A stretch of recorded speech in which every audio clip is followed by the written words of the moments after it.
दोस्तों आप देख सकते हैं एक मोर का वीडियो बनाने के लिए हमें कितनी मेहनत करनी पड़ती है। और आप लोग ऐसे ही देखे बिना भी वीडियो भी नहीं देखते और लाइक भी नहीं करते। इस वीडियो में आप देख सकते हैं मैं कितनी मेहनत करके मोर के पास देख रहा हूँ ताकि आपके बच्चे और सब बच्चे ये वीडियो देख सके।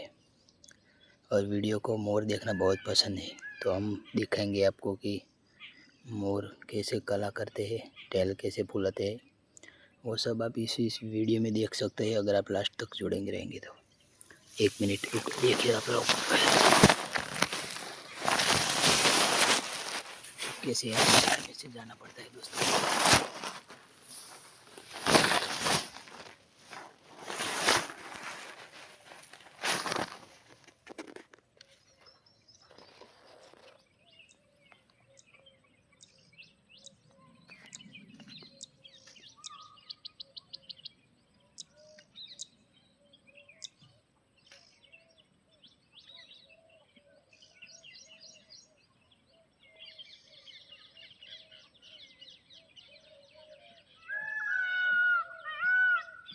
छुपके से जाना पड़ता है तब भी वरना मोर भाग जाते हैं।